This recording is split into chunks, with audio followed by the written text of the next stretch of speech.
vintage fashion, not vintage values. Have you heard this phrase before? If you're interested in historical clothing, or vintage clothing in general, or you follow any pages that cover those kinds of topics, you may have heard or seen this phrase somewhere. But if your values aren't vintage, then what are they? I like the term vintage fashion radical values.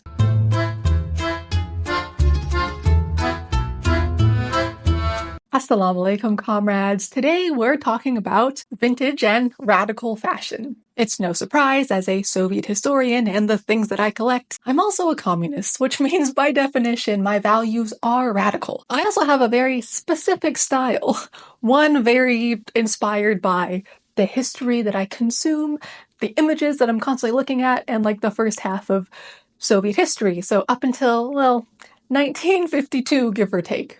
So I get a lot of questions about my inspiration, and I often end up butting heads with people in the vintage fashion spaces from a variety of angles. But I really want to talk about this concept of the ideological debate within the vintage fashion spaces. Unfortunately, the aesthetics, especially of the late 1940s, early 1950s, tend to be co-opted by a lot of conservative, Puritan, or like trad wife kind of people and creators. And because of that, a large section of the vintage and historical fashion people have co-opted this term, vintage fashion, not vintage values, as a way to separate themselves from this other group of people. But it really is dismissive and doesn't really mean anything, especially if you don't express what your values are. It's also quite ahistorical. And so I myself, as well as others, have adopted this phrase, vintage fashion, radical values. And this comes from the lovely LaborJawn, who you should absolutely check out, as they cover a lot of radical labor history and the occasional working class fashion type of content. So let me play you the video where I also learned of this new terminology, and he'll help you really get to know what I mean when I say that. I think it's lazy and ahistorical to say vintage fashion, not vintage values. Now, before you angrily scroll away or comment, let me explain myself, because I've thought about this a little bit. And for my fashion history videos, I like to use vintage fashion radical values instead of vintage fashion, not vintage values. And that started initially, honestly, just as a slightly punchier line. But the more I've thought about it, the more I actually think it was the right choice, and a phrase that I personally like to use more.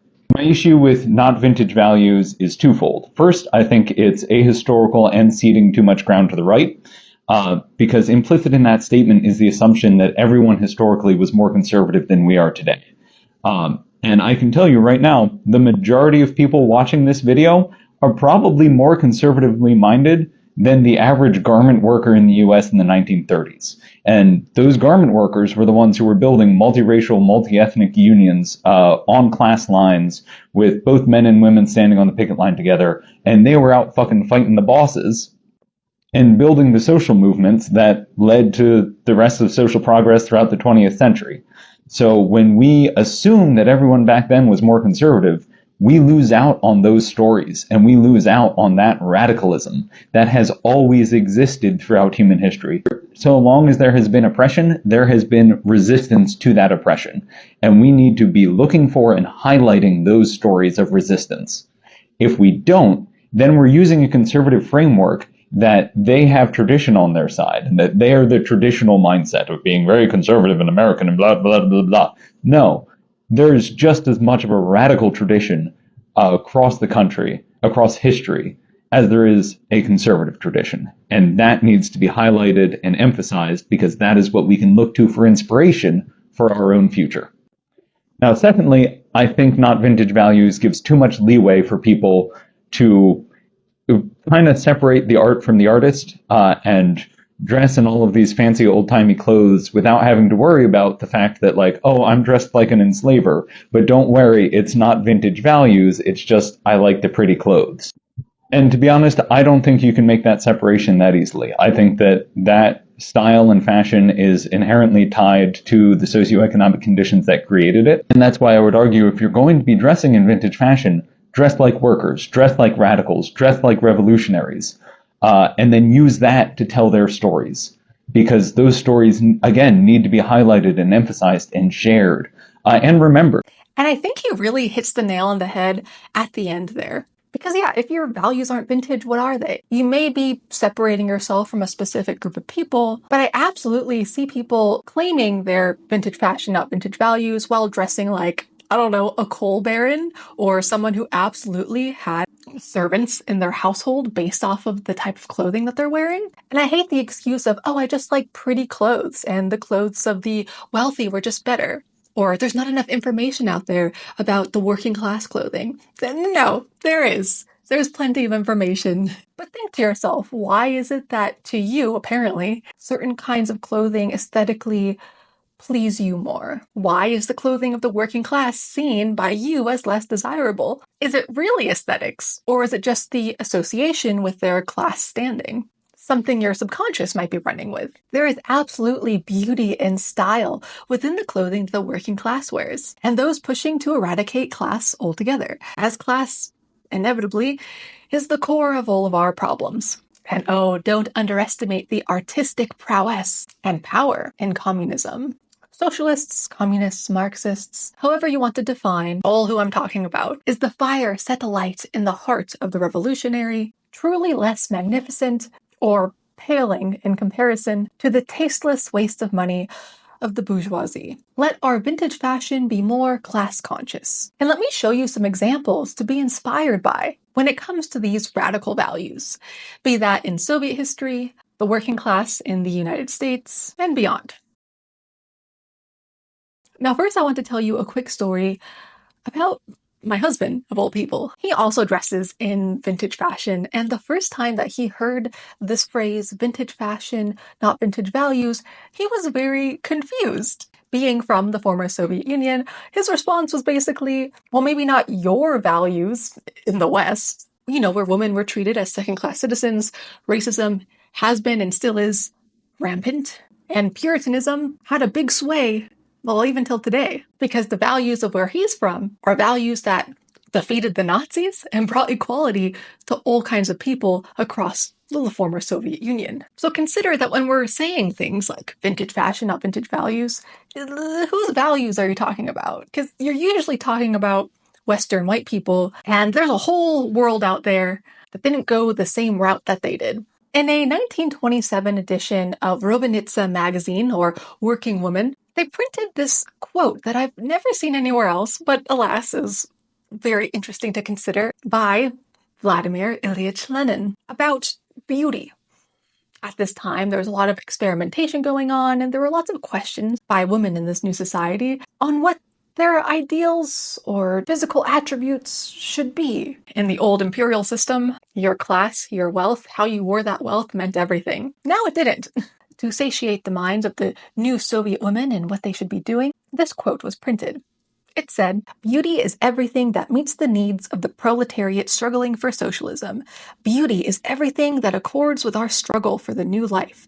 Beauty consists of those attributes in a person which tell us about his readiness and fitness for the great battle for a new future." Essentially, kind of wear what you want, as long as mentally, internally, ideologically, you're ready to fight for your people so they all have the best lives, right?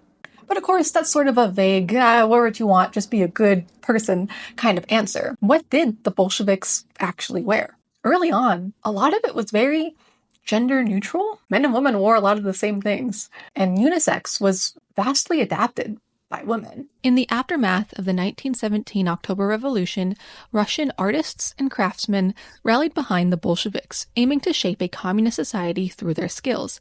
Among them, Nadezhda Lumanova, a former high-end fashion designer from Tsarist times, redirected her talents towards Soviet dress reform. As artists explored ways to visually represent the new society, the fusion of art and industry became a driving force. However, economic challenges from World War I and the Civil War hindered large-scale industrialization temporarily. Many artistic endeavors remained unrealized except for this rare gem, Art in Everyday Life, a 1925 graphic how-to booklet, designed by Lomanova and illustrated by Vera Mukhina, who was a very famous Soviet artist and sculptor. This booklet presented practical instructions for creating Soviet objects at home, from theater sets to street signs, communal room decorations to children's toys, and most notably, clothing. Now, these designs are still very famous to this day and used as inspiration. They're quintessential of the Soviet constructivist design. And many note how they are almost unisex, not particularly feminine or masculine, but unique and beautiful. You'll notice a lot of red and black in these designs, as these were really popular colors, especially the red headscarf and the leather jacket as the more unisex piece of clothing. Outside of actual fashion designers, young socialists had developed their own distinctive fashion style. A protagonist of one story in Robotniца magazine from the 1920s had hair cut short in the Komsomol fashion. She wore a scarf as red as poppy, it says, and a short black skirt. On her shoulders sat a devilish garment, a leather jacket. The leather jacket was an unequivocal sign that this young woman, Marussia, had joined the communists and was devilish only to her backwards father. By the end of the story, despite her iconoclastic appearance, she had managed to convert not only him, but his entire village to socialism. It was truly symbolic. You see, those leather jackets were particularly linked with the image of a security officer or a commissar of the Soviets. Though these particular jackets were made before the revolution during the First World War, when there was a newly organized aviation battalion for the Tsarist military. But they were never really used and were accidentally discovered in a warehouse by the Bolsheviks, then issued as uniforms for said security officers and commissars, but were really a cult item and very popular by just the average citizen. In regards to male-specific fashion at this time, one divergence from what was popular in the West would be hats. The bourgeois bowler hat was replaced by the proletariat flat cap. So there were no bowler hats in the Soviet Union unless you wanted to be seen as a bourgeois pig. Ultimately, both male and female Bolsheviks aimed to present a unified front through their clothing, emphasizing equality, discipline, and commitment to the revolutionary cause. The attire was practical, reflecting the challenging circumstances of the time, and the focus on building a new socialist society. So beyond the Revolutionary and Civil War era, let's talk about the early Soviet Union. I do want to first address a myth, something that's always brought up when comparing what women in the Soviet Union versus women in the United States were wearing, from like the 30s through 50s. Many say that women were only dressed in utility, the colors were drab, while women in the United States all dressed like their favorite Hollywood actresses. As if there wasn't a huge class divide in the United States and a lack in ability to afford certain things or access certain things, depending on where you were. But also, Soviet cinema was a big deal, even outside of the Soviet Union, and women absolutely modeled themselves after who they saw on the silver screen in their country. It's not that there was a lack of glamour. It's just there were times that necessitate more practical ways of dressing. I mean, women were actually working and a part of the society, so they had clothing that fit with that. I'd like to point out some of the ways that it does differ. I find that it is mostly in accessories, like pins and badges. I'm always wearing some sort of Soviet pin or badge from my collection up here. Today I'm wearing a little baby Lenin from the 1950s. Let me show you. I like when people ask me if it's a family member, like, yeah, definitely. But there was like a pin or a badge for just about any occasion, and often something awarded to you, be that from the Great Patriotic War or simply doing well at your job and aiding your society. And these sorts of things were proudly displayed on people's lapels or shirts or whatever. Sure, in the West there were brooches, but I think Soviet pins and badges have an extra sort of flair that I really like and utilize to this day. From espousing the desire for peace to signifying that you participated in the census, literally something for every occasion. Another difference is the excessive use of headscarves and hats. I, 15% of the population of the Soviet Union, am Muslim, and so I wear a headscarf and I have my own personal relationship with modesty that looks the way that I present it. But headscarves, folk scarves, practical scarves for workwear to keep your hair out of your face, was very commonly used. And so I personally take great inspiration from that. You don't have to look far to find images of this throughout the entire 70 years of the Soviet Union. But it's a very practical and warm way to accessorize, and it does show a bit of a difference based on how more common these sorts of things were to wear in the Soviet Union versus the United States. The flat cap was also extremely popular for men, I would say, primarily. Also a popular accessory for the working class in the United States. Then there were more culture-specific headwear that became a part of common culture, like different kinds of tibeteka from Central Asia and the Caucasus, primarily Muslim regions. Their unique cultural styles became adopted by the general population across the entirety of the Soviet Union. Some of that through working with each other during World War II, or people moving all over the Soviet Union for work. But you see non-Central Asians, non-Muslims wearing things like this. And of course, fur. This is also a cultural hat. This is a papaja. You might be familiar with like Habib from Dagestan and his papaja. This is a Chechen one. But yeah, fur hats, very common, all people, even when they might be a more culture-specific design. And of course, it keeps your head warm. Although you might be more familiar with a ushanka, be it a military style or just a very warm, furry one. Definitely a must-have in the cold months. So yeah, hats.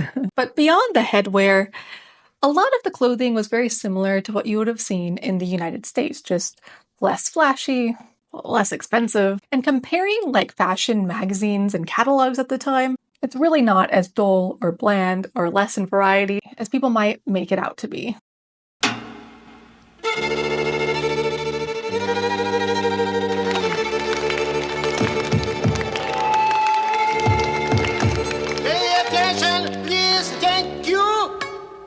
Is next day there. Very nice. Is next evening wear. Very nice. Having no choice is no fun. That's why at Wendy's, every hamburger isn't dressed the same. There was definitely an emphasis on a collective identity, a use of revolutionary colors like red, and a lot of utility, but not any more than the United States had at the time, like in the 1940s, where utility was in general popular for everyone. The Second World War had a profound impact on fashion, notably evident in the militarization of women's attire during the war years. The distinctive feature of padded shoulders and structure became a defining characteristic of that era. And for the time being, military uniforms are excluded from this discussion. That's for another video. But it's essential to note the post-war period in the USSR marked a positive reception towards foreign allies like the Americans, British, and French. During this phase, the first, what they would call and be translated as, hipsters emerged. Young people who emulated Western fashion by acquiring and exchanging what they considered to be American or Western clothing, not always accurately, listening to jazz and dancing, well, swing. However, by 1947, this subculture was already receiving extreme criticism for wanting to emulate the bourgeois. Unlike women's fashion, which saw rapid changes, men's fashion in the 1940s and 50s experienced slower transformations. The primary impacts were on fabric types and jacket cuts. Overall, early Soviet fashion was marked by a rejection of bourgeois excess and an embrace of utilitarian, unisex styles in practical situations, and aligned with the principles of the first socialist state. But you don't have to look as far as the Soviet Union to find inspiration. Let's talk about some working class styles from here in the United States. The labor movement had a massive influence on fashion. There were many iconic garments in the U.S. labor movement. They served as powerful symbols of solidarity and resistance. Denim overalls became synonymous with the blue-collar workforce. They were sturdy garments that were durable for industrial labor. Coveralls and jumpsuits in general also gained prominence during this period, providing practicality and protection for workers in various industries. These garments were not merely utilitarian, but took on political significance as they represented the resilience and unity of laborers demanding better working conditions. Flat caps, mostly known in the US as like newsboy caps, were common accessories among laborers, just like in the Soviet Union. These caps were practical and affordable, embodying the working class identity. Clothing worn by labor activists during strikes and protests became a visual manifestation of their collective struggle. The donning of specific garments was a deliberate choice to express dissent and solidarity, emphasizing the importance of fair treatment and workers' rights. I think these examples really illustrate how fashion choices from a specific period were not merely stylistic, but carried profound social and political meaning, aligning with the values and struggles of labor movements. So again, when you mention those not vintage values, which values are you referring to, and which ones do you align with? Because these values existed back then. Now quickly, a few other examples I want to bring up for you to be inspired by would be from Cuba and also from the Black Panthers. The beret. The beret emerged as a powerful symbol of resistance and revolution, embraced by a variety of movements. One of the most notable Cuban revolutionaries who prominently wore a beret was Che Guevara. Che Guevara's choice of the beret was not merely a fashion statement, but a deliberate symbol of rebellion and solidarity with the oppressed. The beret, along with his iconic image captured in photographs, posters, and artworks, has become an enduring symbol of revolutionary spirit worldwide. In the United States, during the 1960s, the Black Panthers embraced the beret as part of their iconic uniform. The black beret, worn by prominent members like Huey Newton and Bobby Seale, became synonymous with the Panthers' struggle for civil rights and against systematic oppression. It served as a powerful visual symbol of empowerment, militancy, and a collective identity among the members. The beret's adoption by these movements transcended its utilitarian purpose, transforming it into a potent symbol of defiance, solidarity, and the fight against oppressive systems. The visual impact of leaders and activists donning the beret really left a mark on the history of revolutionary fashion. Hopefully, these examples have inspired you a bit to have a more open mind to the ideas that go behind vintage values, the variety of that, what that means, but also to take inspiration from these revolutionary movements. But let's recap. Choosing revolutionary working people's fashion over bourgeois and expensive clothing when wearing vintage is a statement of ideological alignment and solidarity with historical struggles. And here's why you might consider it. That symbolism of resistance, a commitment against oppressive systems, aligning yourselves with the struggle for equality and social justice. There's the historical connection, physically carrying the history of social change, connecting with the ideals and aspirations of those who fought for those workers' rights. There's class consciousness, acknowledging the issue of class in our society, or classism rather, challenging the notion that fashion is a status symbol, that it should reflect your values, not your wealth or social standing. Fourthly, it's an anti-bourgeois statement. We should reject the bourgeoisie. You do have more in common with someone living houseless on the street than the ultra-wealthy. Don't delude yourself. Most of us are one missed paycheck away from houselessness. There are better ways to get yourself motivated to do good in your life than to aspire to be the bourgeoisie. And then there's the physical promotion of the social change, be that of the past or in the future. Clothing can become a form of activism. So let's eradicate class distinctions and fight for a more equitable future, like many did before us, wearing these clothes. Anyways, thank you for listening this far. I hope it's been helpful. Ultimately, wear what you want. I'm not trying to tell you not to wear something, but try to put more thought into the meaning behind what you're wearing, into why you chose what you chose. It should mean something to you.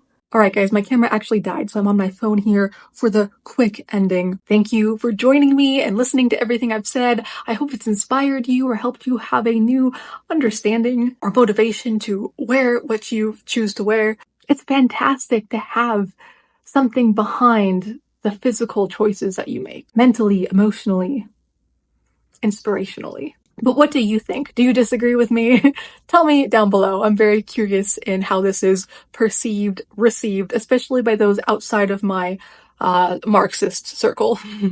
I know there's trauma in a variety of opinions, and sometimes simply showing the hammer and sickle upsets people, regardless of its actual meaning and intention. But if you like this kind of content, please let me know if I should do more. I can go more into specifics if you'd like. I've also thought about doing a video on why people romanticize the bourgeoisie.